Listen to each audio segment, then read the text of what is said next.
Hello everyone, good morning. কেমন আছো সবাই? আশা করছি ভালো আছো, সুস্থ আছো। আজকে দেখো সকাল সকাল রেডি হয়ে বেরিয়ে পড়েছি। এখানে বেশ কাটলাম, 3 দিন ভালোভাবে কেটে গেল। আজকে যেহেতু কলকাতায় চলে যেতে হবে, তাই সকাল সকাল বেরিয়ে পড়লাম, কারণ অমরপুরে কিছুক্ষণ থাকবো। খাওয়া দাওয়া করে ওই 3টে সাড়ে 3টের সময় বেরোবো। আজকে মায়ের মনটা খুব খারাপ, কারণ আর থাকা হলো না এবারে। তো সকাল থেকে মায়ের মনটা খুব খারাপ। কলকাতা যাচ্ছ কেন? তুমি থাকো মা।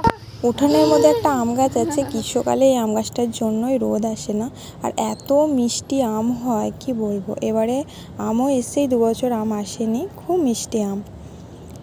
এখানে দেখো একটা লেবু গাছও আছে। লেবুর কি দাম, আর এক গাছ লেবু এসছে।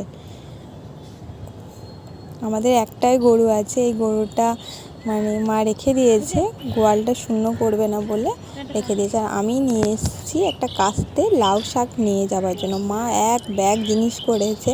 মায়েদের মন কি দেবে এটাই হয়। কিছু লাউ শাক নেবো এখান থেকে, যেহেতু ভালোবাসি। দেখো কেটে নিয়েছি।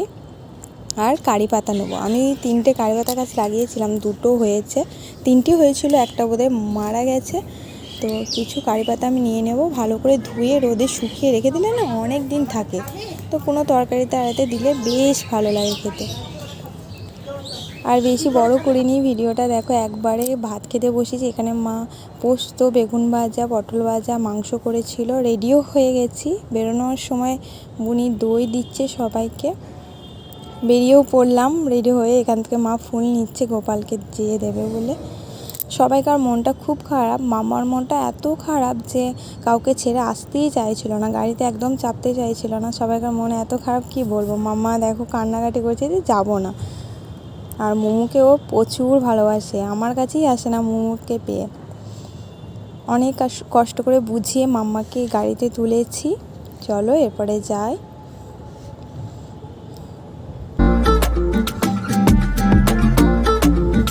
অর্ধেকটা আসার পর মামা একদম গাড়িতে থাকতে চাইছে না, কান্নাকাটি করছিল। তোর বাবাকে একটু ঘুম পাড়ানোর চেষ্টা করছিল।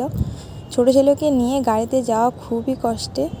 বাড়িতে এসে আমি রান্না বসিয়ে দিয়েছি। এদিক দিয়ে মাম্মা খেলা করছে ঠাম্মার সাথে। ভাত হয়েছে, আলু ভাতে মাখা হবে, আর ডাল, বেগুন ভাজা হবে। খুব টায়ার্ড লাগছে আজকে, শুয়ে পড়বো।